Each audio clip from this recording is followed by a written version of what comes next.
सांभवी योग। तो इसकी साधना कहां किया जाए,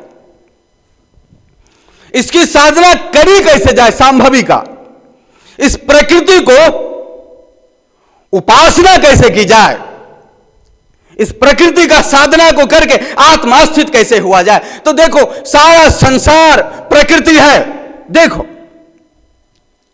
आप सारा संसार को उपासना कैसे करोगे, इधर देखोगे तो उधर नहीं दिखेगा, उधर देखोगे तो उधर नहीं दिखेगा।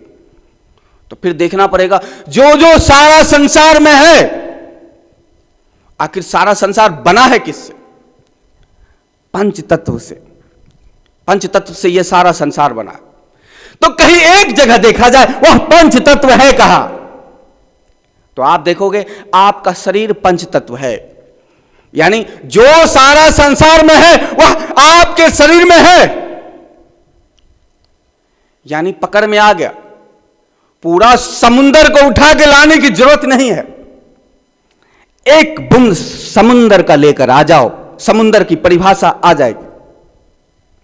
यह शरीर संसार रूपी समुंदर का एक बूंद है। इस बूंद को देखा जाए कि हां यह सारा संसार को उपासना करने का, प्रकृति का उपासना करने का कोई उपाय नहीं। फिर सारा संसार है क्या देख लिया जाए, तो सारा संसार को एक रूप से लेकर आया जाए तो जो पंच तत्व से बना हुआ यह सारा संसार है वह आपका शरीर है। समुंदर का, यदि समुंदर मान लिया जाए संसार को, तो समुंदर का एक बूंद आपका शरीर है। शरीर, अब पूरे शरीर का उपासना कैसे किया जाए, पूरा शरीर कैसे चलता है। हाथ की उपासना की जाए, प्रकृति में पैर की उपासना की जाए नहीं, इसकी मम्मी को ढूंढा जाए। ये शरीर जिससे चलता है इसका मोम किधर है, इसका मदर किधर है, इसकी माता जी कहां रहती है। इस शरीर जो जहां से चल रहा है, इस शरीर का जहां संचालन हो रहा है, ये उंगली हिल रहा है, क्यों हिल रहा है, ये हाथ हो रहा है, क्यों हो रहा है, ये वर्क जो शरीर कर रहा है ये कैसे कर रहा है, कहां से कर रहा है, इसको कौन सिखा रहा है वर्क करने के लिए, इसको कौन ट्रेंड किया, किसने इसको सिखाया है। इसका कोई मां तो होगी। पैर, आंख, कान, नाक, मुंह, ये जो वर्क कर रहा है इसका माता किधर है, ये माता जी इसकी कहां है, इसकी मां कहां है देखा जाए। तो शिव ने मां को ढूंढना आरंभ किया, मां, इसकी मां को ढूंढो। हाँ, क्योंकि बोलता है ना डीएनए सब में वही काम करे जिसका जो हो, इसलिए इसका पॉइंट पर जाया जाए, सेंटर पर जाया जाए कि इसकी मां को ढूंढा जाए। मां को ढूंढ लेंगे, पता चल जाएगा कुल खानदान का यह वर्क कैसे करता है। इसकी लीडर को ढूंढा जाए, इसकी नेताजी को ढूंढा जाए, किसका नेताजी कहां है। यह सारा शरीर को यदि प्रजा मान लिया जाए तो इसका राजा कौन है, इस राजा को ढूंढा जाए। शिव ने राजा को ढूंढना चालू किया। तो राजा, जब शिव ने राजा को ढूंढना चालू किया तो पूरा शरीर ब्रेन से चलता है, बुद्धि से चलता है, सिर्फ बुद्धि पर आ गया। इसलिए आप लोग नहीं कहते आत्मा त्वम गिरजामति, हे शिव आप आत्मा हो, और यह गिरजा मति यानी बुद्धि है, यानी कि इसकी माता बुद्धि, यानी बुद्धि पार्वती है। बुद्धि पार्वती, बुद्धि शक्ति, बुद्धि दुर्गा, बुद्धि चामुंडा, बुद्धि नौ दुर्गा, नौ देवी, बुद्धि वह तमाम देवी जिसे शक्ति कहा गया। बुद्धि प्रकृति, बुद्धि जड़ और आत्मा चेतन, बुद्धि प्रकृति और आत्मा पुरुष, बुद्धि शक्ति और आत्मा शिव।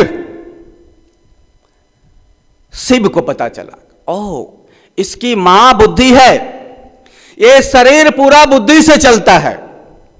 जब आप साधना में बैठते हो मन भागता है, बुद्धि के वजह से भागता है। साधना में बैठते हो, ये दर्द करता है, उसका सूचना वो ब्रेन को लगता है, बुद्धि को लगता है, वह कहता है दर्द कर रहा है।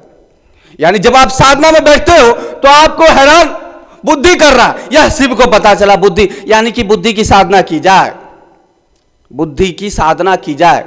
ब्रेन की साधना की जाए। ब्रेन यह वर्क कर रहा है, ब्रेन नचा रहा है। जब साधना में बैठते हो, कोई भी किसी भी पद का साधक हो, हैरान हो जाता है।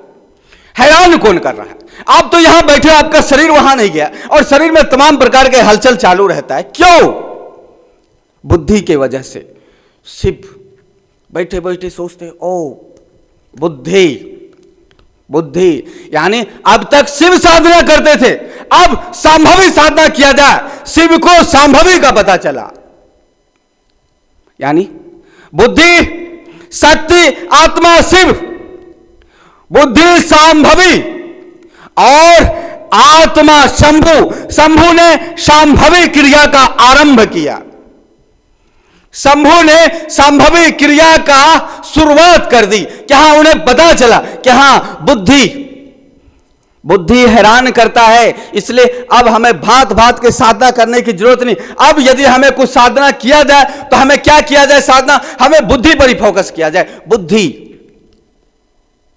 बुद्धि वर्क कैसे करती है? यह तो हो गया कि शरीर ब्रेन से चलता है, शरीर बुद्धि से चलता है। आंख जो देखती है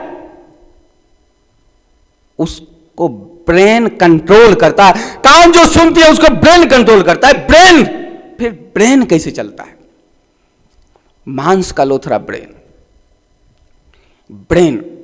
75% जल से बना हुआ ब्रेन, कहीं हड्डी नहीं है।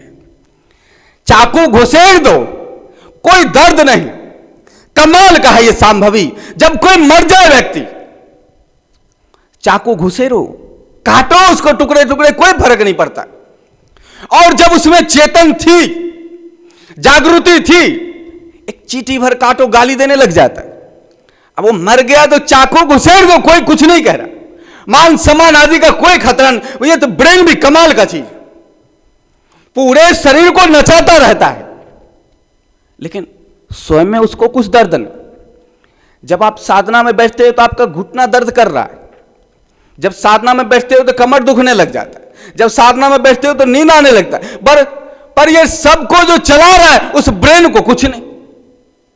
उसको काटो पीटो, गालियां दो, कुछ भी करो, उसको कोई फर्क नहीं पड़ता। तो ब्रेन कैसे चलता है ये शिव सोचते हैं। महादेव सोच रहे साधना के समय में कि ब्रेन वर्क कैसे करता है। ब्रेन सबकी मां है, पर इस मां को खुराक कहां से मिलता है? जो इसकी स्तन में दूध आता है और ये बच्चे का पालन और परवरिश करती है। इसका भी तो कुछ अन्न होगा, इसका भी तो कुछ भोजन होगा, इसका भी तो कुछ खुराक होगा। यह खुराक है कहां से? वह चलता कहां से? शिव को लगा, ओ ब्रेन का खुराक है शब्द, ब्रेन का खुराक है शब्द, तो क्यों ना इस शब्द को रोका जाए? ब्रेन तक खुराक नहीं जाएगी, ब्रेन शांत हो जाएगा, शरीर भी शांत हो जाएगा और फिर साधना हो पाएगा।